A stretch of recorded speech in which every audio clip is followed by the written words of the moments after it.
Alex, do you agree? Well, you can't blame them for trying to springboard off a coronation to get a bit of attention, right? This is one of their moments. But honestly, I think they're wildly overrepresented. People in our media seek to give some kind of balance by having an alternative perspective. They are a dwindlingly small percentage of people in our country. Every time there is an occasion like this, somebody gets on the airwaves by dint of having these minority views and says we should get rid of the monarchy. And then 1 million people come out in the mall. We have this sort of monarchy explosion. It's like a red, white and blue bazooka has gone off everywhere. And everyone's delighted for the occasion. And nobody seems to hold them to account for the fact they look a bit silly. That they have absolutely nothing to do with modern Britain. They think they do when they shout on Twitter because the very small group of people that agree with them, plus people from abroad, all rally to them and say yes. But actually, Emily, I don't think they represent anyone at all. And I think that, I don't blame them for trying to use this for attention. But honestly, I think they're overrepresented. Well, Alex, maybe you're out of touch because they commissioned a poll about enthusiasm for the coronation. And apparently only 15% of us are enthusiastic. That doesn't necessarily mean that you're a Republican. No. And just before we came on air, I was just looking at their Twitter account. They've got 145 followers. Is that it? Apparently so. I mean, I might have got the name muddled up, but it looks like the same organisation. And the last tweet on there was 2019. So, I mean, I do think that they're really getting stuck in. They need some PR support. Well, if you're going to get on it, get on it. But I just sort of think, yes, they've got a point. They're attacking the BBC. They've written to the BBC. We don't know what the BBC's response is. There is alternative coverage of the coronation on Channel 4. All media outlets will cover it. The BBC is in a slightly different position, I think, because it is the national broadcaster. It will also be broadcasting to the rest of the world. In big occasions like this, as with the Queen's funeral, as you know, a lot of the camera positions and things like that will be pooled, so there'll be shared resources, and it is inevitably going to go to the BBC for the majority of that. So I think, they are servicing a global audience, not just the UK. I mean, I suspect people are perhaps less enthusiastic about the coronation, but then look, as Alex said, at the Queen's funeral and the astonishing, people standing in a queue for hours and hours and hours. Right. And by and large, well-behaved, extremely, they took it seriously. It was a moment of sombre reflection. And yes, there should probably be discussions about what happens to the monarchy. But you've got to pick your timing. It certainly wasn't right to do it at the funeral. I wonder what people at home think, because sometimes it does seem, perhaps, that some of the coverage is a little sycophantic. Yes, we all have a go at Harry and Meghan, and Prince Andrew is fair game for obvious reasons. Yeah. But when it comes to questioning the monarchy's existence, do we really do that in our royal coverage? Should we be doing that? I would turn it on its head. I would say, actually, to your point, in one way, and I've got no reason or right to patronise these people, but I feel slightly sorry for them because, when these things come into the news for reason one, very sadly, the death of the Queen, everyone says now is not the right time. No, right? Exactly. When it comes into the news for reason two, coronation, people say, this is a celebration, now is not the right time. So it's very difficult. I mean, I just find their view so alien and obsessive that I find it difficult to identify with them.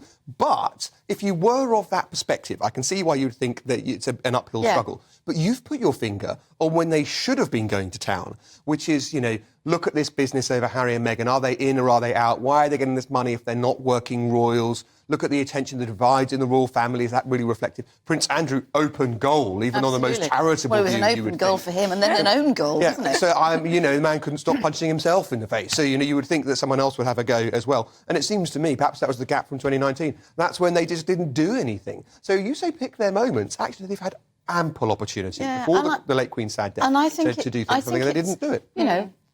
Yes, you can find somebody to come on a panel show, a programme like this, or a phone-in, or any of the number of media broadcasts that will be going on in the run-up to the coronation.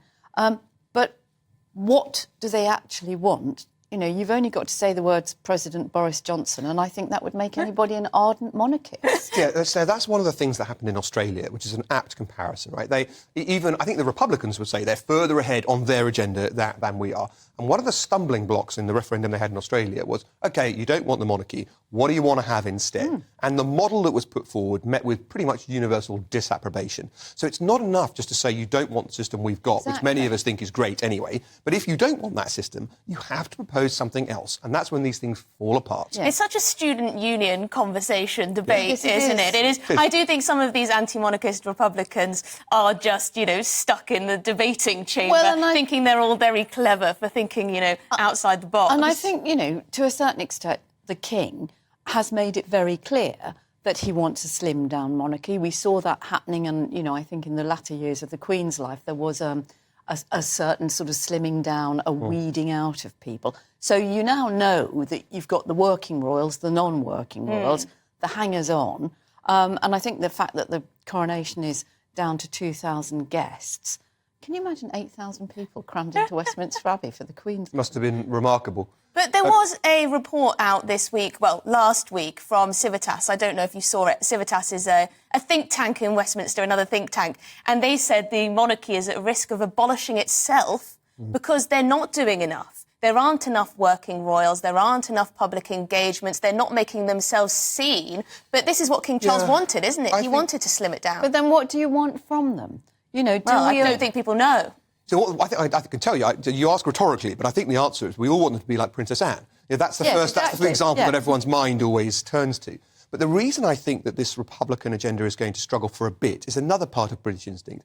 The British instinct for fair play and a fair chance. And I think most people will think, give King Charles an opportunity. He's been waiting longer than any heir to the throne ever, right? Yeah. Let's give him a chance to see how he goes. Yeah. If you are of the Republican mindset, perhaps in a year or two, when he's had a chance to get his feet under the desk and have a go, and Lord knows he'll make mistakes like the rest of us, that's when they may if they bear in mind they need to tweet and actually do something, that's when they might actually see some progress. But it ain't going to be over a coronation when the eyes of the world are on the media representation, I mean, it would be rather odd if, I don't know, GB News were covering the coronation and you had some miserable Republican sat next to you saying, this shouldn't even be happening. It reminds me of that disaster spoof movie, Airplane, where they're trying to rescue the plane, and then halfway through they cut to another point of view, and there's this intellectual sitting between two ferns.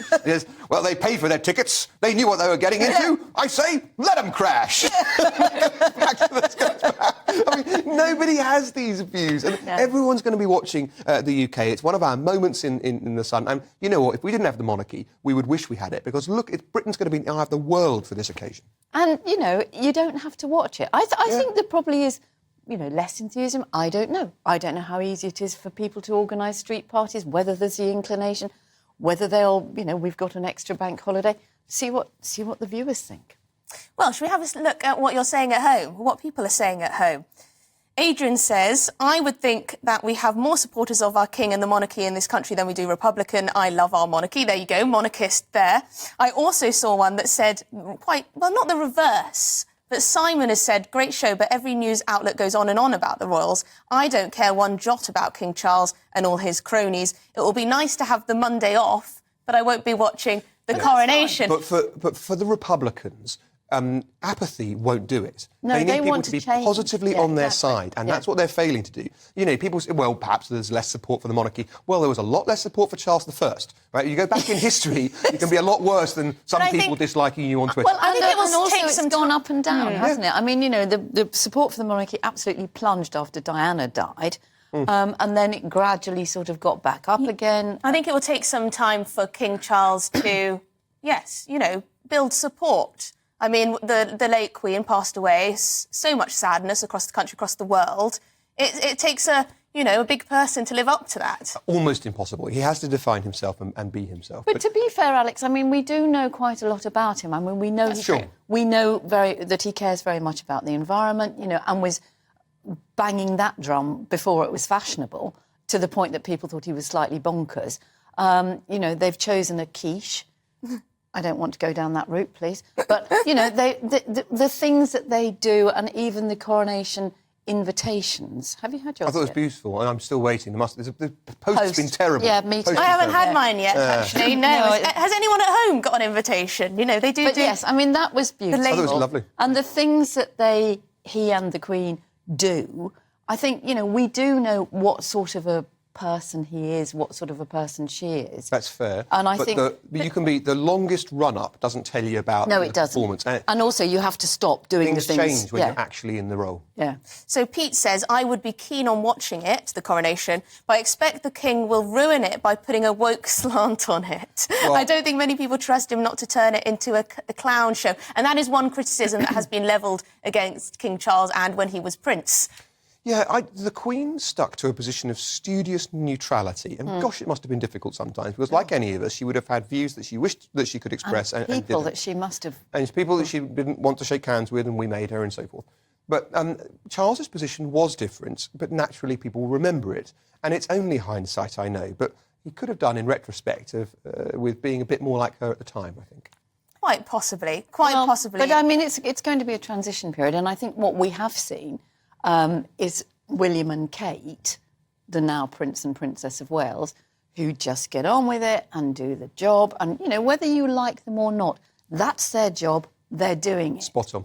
And I think, you know, whatever you think, if you think you're getting value for money because they're doing what they're supposed to do, that's fine. It seems like a lot of our viewers at home are just looking forward to having a bank holiday weekend by the sounds of things, which is fair enough. As you said, not everyone has to watch the coronation. That is an easy decision to make if you don't fancy it. But I do think it's quite interesting to think that these Republicans are proposing essentially for BBC coverage of royal events to be with people who don't even want it to exist. People across Latin America tune in to watch the coronation and then get 10 minutes of a Republican group ranting at you. But apparently, I must say, Patrick Christie's, who was just on, did mention to me that apparently GB News has been trying to get representatives from Republic, the organisation, on, and they have refused.